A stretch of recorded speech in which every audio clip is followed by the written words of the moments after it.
Bonjour, bienvenue dans cette vidéo. Je m'appelle Dominique Gélan. Je suis autrice-réalisatrice, je suis raconteuse d'histoires. Bienvenue à toi si tu es nouveau, nouvelle. Merci à toi si tu es abonné. Tu t'abonnes pas, tu fais comme tu veux. Alors, un sujet peut-être tabou, la mort. Est-ce que toi, donc je pose la question d'emblée dès le début, parce que je suis vraiment curieuse de savoir, comment les uns et les autres réagissent par rapport à la mort. Comment toi, tu réagis par rapport à la mort? Est-ce que tu parles d'une personne morte facilement lorsqu'elle vient de décéder? Est-ce que tu en parles d'une façon où cette personne devient, vraiment une sainte ou un saint, comme on dit? Est-ce qu'à l'inverse, tu détestes encore, tout ce qu'elle était? Ou est-ce que donc quelles sont tes croyances? Donc je suis assez curieuse de savoir un peu, où tu te situes par rapport à ça. Alors moi perso, j'ai été élevée dans la religion catholique qui, ben, oui, croit à la vie, à la mort, mais surtout j'ai été élevée dans l'enfer et le paradis, donc si tu es pas sage, tu vas en enfer, si tu es gentil, tu vas au paradis. Tu vois un petit peu le style. Alors peut-être que, ça fait partie aussi de tes croyances, de ta culture et j'avoue qu'il y a 5-6 ans, j'avais déjà un petit peu des choses qui me gênaient quand j'étais petite. Ce qu'il y a, c'est que cette fameuse loyauté envers les parents, comme on dit, et ben, m'avait poussée à dire: «OK, c'est comme ça», je trichais un peu peut-être.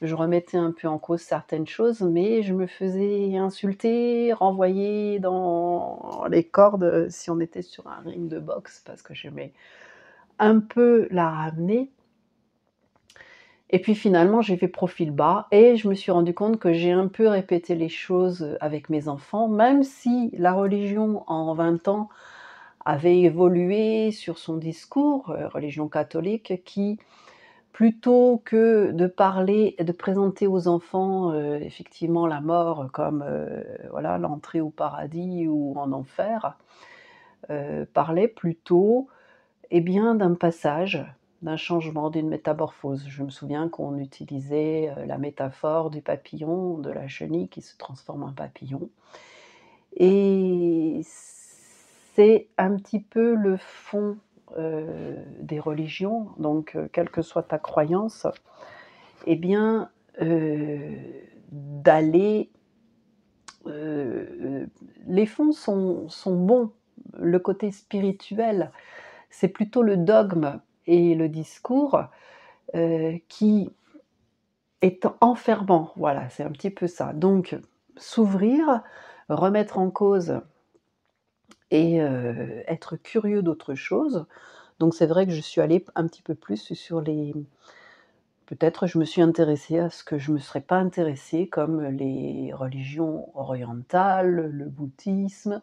J'ai jeté toutes mes croix qui montraient un Christ, torturé sur sa croix. Franchement, c'est quand même, morbide et c'est, peut-être pas très gai. Alors, si on se dit que la mort fait partie de la vie, oui d'accord. Ce qu'il y a, c'est que lorsqu'on est trop dans l'un ou trop dans l'autre, on est toujours dans l'excès. Donc la mort, est-ce que c'est un sujet tabou ou pas? Voilà la question. Alors, pourquoi est-ce que je voulais en arriver à ce enfin, pourquoi est-ce que j'avais envie de parler de ce sujet?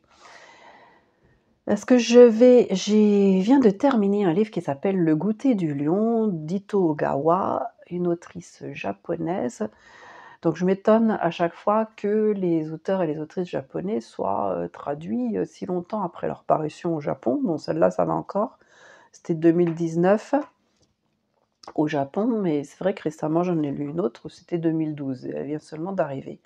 Donc Le goûter du lion, ce que j'aime beaucoup dans cette littérature, japonaise que l'on retrouve aussi dans le cinéma japonais, certaines séries japonaises, les dessins animés, les animations, les films d'animation on dit aujourd'hui, pas les dessins animés.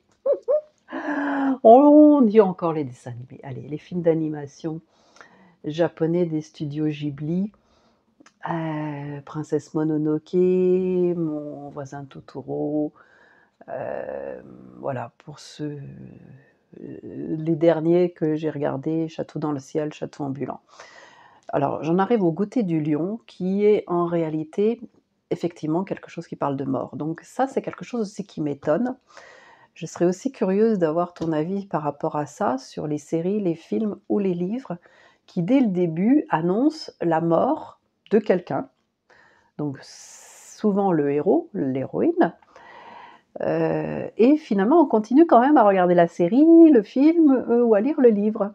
Donc c'était le cas aussi pour le premier best-seller, le premier livre de Melissa d'Acosta, Tout le bleu du ciel, où un jeune homme, qui sait qu'il va mourir dans les 2 années qui viennent, décide, de partir et de tout laisser. Donc là, on est sur quelque chose d'un peu différent, dans la culture japonaise, la littérature, les films et les séries. C'est cette, frontière entre le réel et le surnaturel qui est vraiment très mince, pour dire inexistante, où, tout se mêle et tout est normal et naturel. Et on n'a pas trop l'habitude de ça, dans les cultures, occidentales. Donc là, c'est l'histoire d'une jeune femme qui, qui apprend autour de la trentaine, enfin elle apprend pas, elle le sait déjà, mais elle s'est soignée, mais elle apprend qu'elle a un cancer, mais elle apprend surtout qu'elle est en fin de vie et donc elle choisit, parce que c'est surtout ça qui est important, d'aller sur une île, dans une maison qui s'appelle la Maison du Lion et qui accueille toutes les personnes qui sont justement en fin de vie et qui ont envie, eh bien, de vivre cette fin de vie, dans un endroit, un peu «féerique» entre guillemets,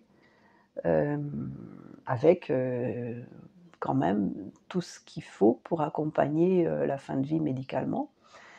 Mais il y a tellement de poésie, alors j'avoue que j'ai pleuré comme une madeleine, même si je savais que ça allait arriver. Donc qu'est-ce qui fait, je me suis demandé, je me suis posé la question, qu'est-ce qui fait qu'on continue quand même à regarder en sachant que ça va se terminer «mal» entre guillemets, même si on pense que la mort, c'est mal. Mais non, pourquoi ça serait mal justement? Eh bien, on est déjà curieux, donc c'est vrai qu'on a, des gens qui ont eu des expériences de mort imminente, comme on dit, des personnes, dans le coma par exemple, qui sont revenues, qui ont raconté, donc il y a des choses semblables. Ce que je me dis moi, c'est qu'on est quand même tous et toutes différents et que ce passage-là, donc moi qui suis là, vivante dans mon corps, je ne l'ai pas vécu, là, aujourd'hui, dans ce corps-là et finalement ça va être différent et c'est inconnu et personne ne peut en parler. Même ceux qui sont revenus, ils sont revenus.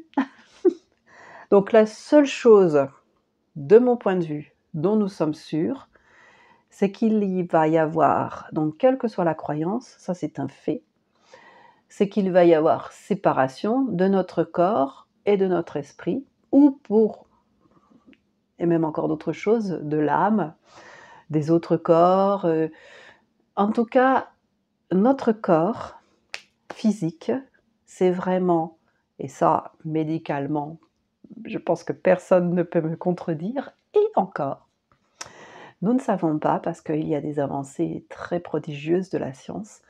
Eh bien mon corps, c'est bien ce qui va rester et qui va nourrir la terre. Donc concrètement, est-ce que donc je suis tout à fait consciente que certaines personnes sont: «La mort, c'est la fin et tout s'arrête». Ce qu'il y a, c'est qu'il y a tellement de choses qui nous sont inconnues et qui fait que, un arbre, un animal et un humain sont vivants, sont peut-être liés, mais par des choses semblables, mais aussi des différences. Donc cette différence ces différences, eh bien, c'est peut-être dans notre humanité, justement, d'avoir, ce corps qui, indéniablement, va rester sur cette terre et dont je vais me détacher. Ou en tout cas, quelque chose va se détacher ou quelque chose au pluriel. Donc ça, c'est à chacun, eh bien, de se dire, comment je l'appelle, quelle que soit l'appellation, que ce soit fantôme, que ce soit âme, que ce soit, corps éthéré, que ce soit énergie, que ce soit, saint, ange, fée, elfe, lutin, même si certaines diront que ce sont encore d'autres êtres qui font partie, eh bien, peut-être de l'invisible, mais pas pour tout le monde, parce qu'en écoutant, les médiums, eh bien, il y a une communication. Donc ça, c'est encore, j'y crois ou j'y crois pas. C'est à chacun, eh bien, de se faire son idée. Donc voilà. Ah, je voulais aussi peut-être un peu revenir sur, cette image de la mort justement, par rapport à ce que je propose, en disant tabou ou pas tabou. Puisqu'il y a eu vraiment une évolution par rapport au discours, vis-à-vis des enfants justement, ou une évolution dans les films d'animation. Alors les films d'animation japonais, donc hormis il y en a certains effectivement, Totoro, Ponyo, mais la mort elle est quand même là d'une certaine façon, mais pas la mort sanglante.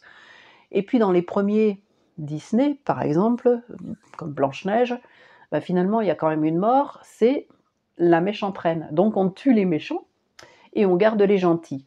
Dans les contes, ben, c'est quand même tout le temps ça. L'ogre du Petit Poucet que l'on tue,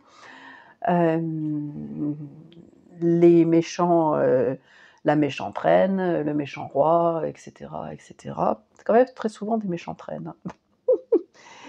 Et il y a quand même eu des exemples où il y a eu des morts. Donc la mort injuste, la maman de Bambi, dans Le Roi Lion aussi. Et cette évolution fait que, eh ben, si on y réfléchit, aujourd'hui, il y a quand même plus trop de morts dans les films d'animation pour les enfants. Donc est-ce que c'est bien ou pas bien? Ça, je ne peux pas dire ici si c'est bien ou pas bien parce que, bien. Est-ce que c'est utile ou pas utile? Est-ce que c'est utile de ne pas en parler? Parce que c'est vrai que de ma propre expérience, parler de la mort après la mort, mais même d'un animal, avec une jeune fille qui avait, perdu son chat, eh bien, je lui en parle et donc il avait été blessé par une voiture, dans le coma à l'hôpital et puis, finalement, voilà, il est mort.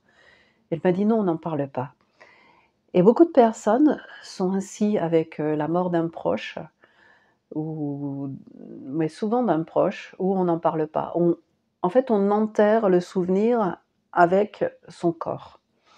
Alors est-ce que c'est une bonne chose? Je ne sais pas, parce que moi j'ai mis 1 an avant de dire cette phrase: «Ma mère est morte» et je me rends compte aujourd'hui que c'était quelque chose de traumatisant, quelque chose qui était important pour moi à verbaliser, mais personne ne s'en est inquiété. Donc c'est dommage, et aujourd'hui, eh bien, les morts font partie de ma vie, ou en tout cas à partir de l'instant où, par exemple pour l'exemple de ma mère, elle est revenue dans mon langage, elle a refait partie de ma vie, mais avec tous ses aspects et la parole, donc c'est intéressant pour la parole, mais si tu n'as pas la parole, je suis, souvent dans le conseil de l'écriture. Donc voilà, surtout avoir des jolis cahiers. L'écriture, elle permet, eh bien, effectivement de passer outre. Moi, l'écriture, elle m'a beaucoup aidée, beaucoup de moments de ma vie. Je le sais aujourd'hui. Donc aujourd'hui, volontairement, eh bien, c'est quelque chose dont je ne peux pas me passer pour justement exprimer ce que, à l'oral, je n'exprimerai pas. Et ce qui est intéressant, c'est que cela dénoue et délie mon langage oral, ce langage écrit. Bon, ben, voilà, c'était, un petit peu tout ce que je voulais, bavarder avec toi dans cette vidéo. Je te remercie infiniment d'être resté jusqu'au bout pour avoir un petit peu plus, de, suppléments, on va dire. Il y a à chaque mois un conte à la pleine lune, pas que pour les enfants, donc tout ça, c'est sur ma plateforme Patreon. C'est un espace privilégié pour, tous ceux et toutes celles qui veulent aller plus loin ensemble. Un atelier pour s'amuser d'art-thérapie, mais pas que, parce que bon, il y a thérapie, il y a art, mais en fait, c'est rien de tout ça, c'est juste pour s'amuser et puis, peut-être un petit peu faire, marcher ses neurones, mais, voilà, en s'amusant et puis, bah, pour ceux et celles qui veulent aller au-delà, et qui veulent vraiment, développer leur projet, il y a Ose ton projet. Tout ça, c'est sur Patreon et puis bien sûr, tu me retrouveras ici sur ma chaîne YouTube où, eh ben, tu peux inviter qui tu veux. C'est, entre nous. Ah, j'ai aussi, plein d'ateliers, d'art-thérapie sur cette chaîne. Il y a une playlist, donc je t'invite à aller, ben, piocher dedans. Encore merci, rendez-vous dans la prochaine vidéo, partage, commente, like, et puis si tu veux pas, eh ben, tu le fais pas. Non, je trouve que c'est un discours qui me convient pas, donc pourquoi le diffuser? Bon, des fois je le fais, c'est vrai. À bientôt et puis merci encore.